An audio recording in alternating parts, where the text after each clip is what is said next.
everybody, happy Monday. Welcome back to the channel for another video today. I'm here with my weekly Mounjaro update that I do here on this channel. If you're new here, my name is Brittany. I've lost over 100 pounds using Mounjaro and then compounded terzepatide, and I share all of that here on my channel. So every week I do a weekly update where I just kind of tell you guys how my week went, as well as any important news things that happened or anything within the GLP-1 space that we need to kind of touch on and all be aware of. So if you enjoy that type of content, please hit that subscribe button. It helps me out more than you can possibly know, as well as like leaving me a comment or anything like that. It all helps. So we're going to start the update today with something that I need to share with you guys that happened to me last week. So if you're on my Facebook group, which is always linked down below, then you already know this. But last Tuesday, we had to say goodbye to our chocolate lab, Max. Max has been in many a video with me. I have not filmed a video since then. Today is actually Saturday as I'm filming this, and I've not filmed a video since then because I just didn't think that I could sit down and talk about it until this point. But so essentially what happened is at some point on Tuesday, his intestines flipped or twisted, and they call it, sometimes you hear it called bloat. And by the time I realized that anything was wrong, it was way too late. So we took him into the vet and we were actually discussing euthanasia, and then he ended up passing on his own. Max was my soulmate.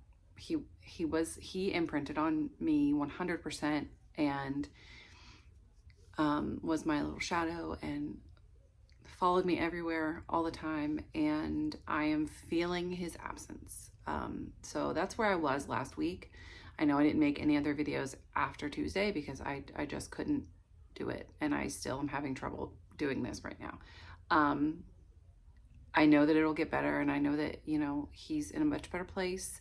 They did tell us that he had a very large tumor in his spleen, and that's what caused, there wasn't any room in his abdominal cavity, and that's essentially what caused his intestines to flip. And so he would have had a very long, painful cancer experience had it not happened the way that it did. And so I know that it is the best way that it happened. I just selfishly want him back. And so that's really hard for me, but that's where I've been, and that's why I've been quiet this past week. And so I wanted to just kind of touch in with that. So that's what I'm gonna say about that, because I don't want to like bawl here on camera and have to refilm this 400 times, but that's where I was the end of last week. Back to the actual update.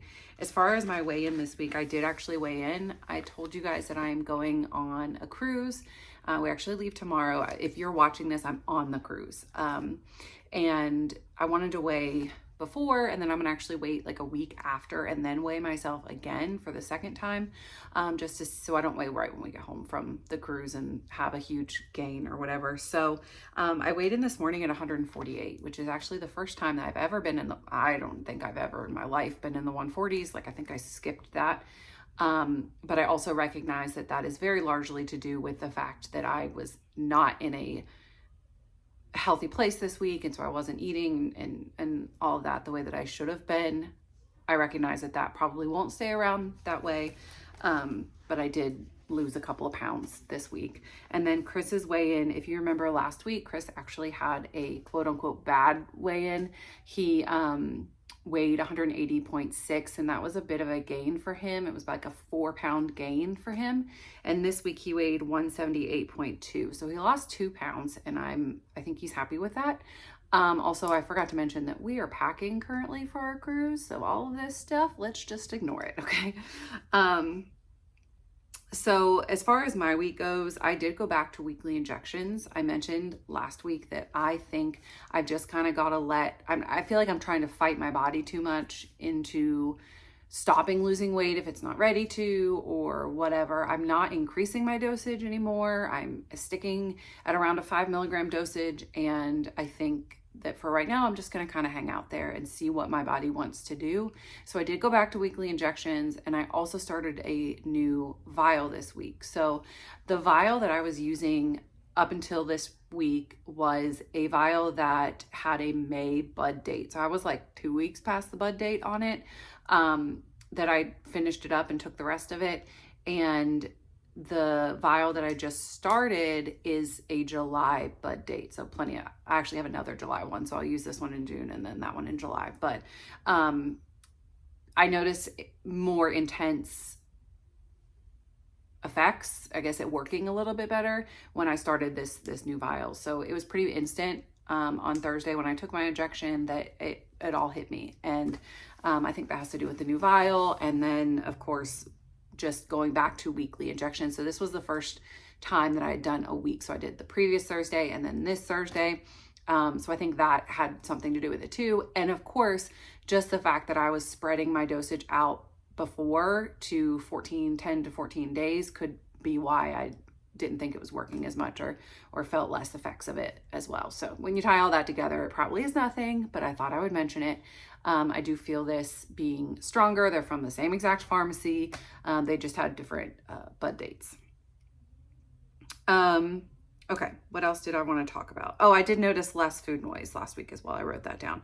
I already touched on Max. When I wrote out my thing, I was going to talk about Max now, but we already talked about him. I miss him, so a lot. Okay, so Orderly has come out and officially said, like corporate has officially said that the tirzepatide promo will end on June 19th. And it actually has the ability to end prior to that if they sell through sort of what the stock, like if they get so many orders to where stock starts to be a little bit of an issue. So this is because Orderly, most of you probably know this, but Orderly mass produced 6-month bud dates back in March prior to the deadline. So they are not currently producing anything. They're not adding anything. These are all pure tirzepatide that was produced prior to the March 19th deadline.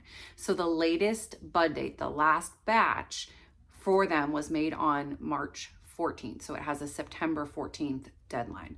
So that is why after, or maybe it's not, I guess maybe it's 19th. Anyway, after the September 14th is the latest that I've personally seen, but I guess it would make sense that it's the 19th. But that is why they can't sell it after June 19th, because it has to be able to be legally able to sell it, it has to fall within that 3-month usage period before it expires. So the last day they can sell that is June 19th. That is also the last day that they will be able to sell 3-month bulk orders. So right now you can go on and buy for like the full price 3 15 milligram vials or 3 12.5 milligram vials or whatever. You will only be able to purchase 2 after that time. The promo period or the promo pricing still is $499. I will have a link to that down below as always if you're interested. And this is not currently affecting semaglutide. Their bud dates just kind of started the countdown in May, the 22nd, I believe is what it was. And so they have a while so you can currently order 5 months of semaglutide or get the 3-month starter for $249. So it only affects tirzepatide. Going forward after June 19th, you can only get 2 months at a time. And then the 3-month promo will be going away. So now is the time to jump on it and go ahead and get it. This is going to be a really weird summer, and this leads me into more stuff with the states. I mentioned this in my video on Tuesday, with the states sort of coming down from that level, the pharmaceutical boards within the states specifically coming down and cracking down on prescribers and compounding pharmacies and med spas. This is going to be an interesting summer to see how it evolves, because up until this point, pretty much everybody thought that Eli Lilly would just sue the telehealth companies and they would shut down the telehealth companies. And now it's moved into this different sort of scarier level where they are shutting down the state being able to dispense and ship compounded GLP-1s. And so it used to be, I was saying this in my last video, but it used to be that if you were with a telehealth company and they said they can't get your refill or they can't prescribe you this month or whatever, you could just go find another one, right? And there still are several that are working. It's not like that anymore. If you're in the state of Nevada, or it's Nevada, I'm pretty sure, or Ohio, or Georgia's doing some funky stuff right now, Washington DC is doing some funky stuff, you might not be able to do that at all anymore unless you like travel out of state to get it. So it's going to get trickier as this summer goes on, which is why I also am, you know, saying might be a good idea to stock up right now, whether you do it through Orderly or through somebody else. It might be a good idea to go ahead and get your bud dates as late as you can and stocked up a little bit. Orderly still plans to start the new pharmacy stuff in August, and then they will be producing new personalized stuff. And so the bud dates will start to be longer after that. But yeah, the state stuff is just really, really interesting to me. And what I've also been seeing is some med spas moving towards different GLP-1 peptides. There's been a few that I've seen ads for that are doing peptides and calling them GLP-1s that I've never even heard of. Melissa sent me one the other day and she was like, well, this is interesting because it was 2 peptides that I had not even heard the name. I know a lot, even like Mochi has dropped the retatrutide name a couple of times. And so I think that companies are trying to find some way to stay alive in this mess and figure it out without getting in trouble.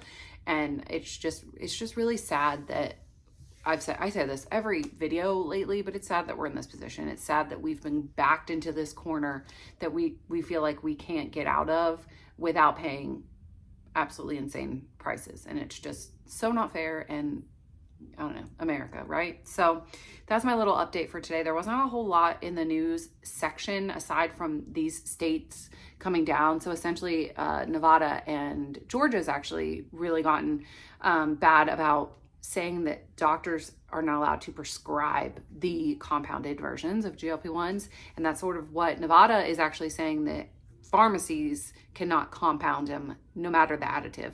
So all of that news kind of dropped last week, and I did a video on that. If you want to know more about that, you can go check that video out because I kind of outlined it all. And I also linked in that video to the original post by Lee from Lee Fits In, where he walked through it and he showed the actual letter and all of that. He posted that on TikTok, and he probably did on YouTube as well, and I think on Substack. But you can go watch that video where I head into that. I actually filmed that video Tuesday morning before everything happened. So that was the last video that I actually filmed for this channel, or for any channels. But anyway, yeah, that's my little update for this week. If you've been seeing a lot of this sort of funky stuff going on with med spas and stuff like that, I want to know about it. I want to hear your thoughts. I've also heard some people saying that med spas are charging insane pricing. I mentioned in a TikTok, I don't think I mentioned it here on YouTube, that somebody sent me a message saying that her med spa charges her $1,800 for 10 weeks of medicine. And this was for tirzepatide. That's insane. And that did not include her like fee for seeing the doctor. So yeah, really weird, right? Like strange that people are paying med spas that price is crazy. So I want to know your thoughts on that down below as well, and on how you're handling the situation. If you are getting stocked up, if you've already stocked up, what kind of bud dates are you seeing? I would love that information as well. I am mostly interested in pure tirzepatide. I know a lot of people like some additives. I personally do not. So if you know, I'm not opposed to stocking up for myself with longer bud dates otherwise. So if you know of anywhere that is doing pure, let me know. But I think that's probably pretty far and few between. So thank you guys so much for watching this video. I do have 2 other videos planned for you this week. You've probably already seen, I'm going to post, yesterday I posted a video sort of giving an update on Orderly and the space surrounding Orderly right now, and with some updates on the vitamins they're going to be using and the combinations they're going to be using and all of that, just to give a more like laid out update on that. So you saw that on Sunday, and then tomorrow you will have a GLP-1 discussions video. I will be out of commission on C days. So we will be at C for 2 of the days, and then we have 3 different destination days. And I'm going to be paying Verizon for the country international travel. The C one through Verizon is like $30 a day. So I'm just going to be out of commission on those days because I think that's ridiculous, but I am going to pay the $12 while we are in a country. So I will try to come on those days and update and talk to you guys and respond to comments and emails and all types of stuff like that. So if you don't hear from me, give me at least a couple of days. Probably, I think that like Sunday night and Monday will be bad, and then Friday will be bad. So other than that, we should be able to stay in contact throughout this week. So thank you guys so much for watching this video, and I'll see you tomorrow in the next one. Have a great day, guys. Bye.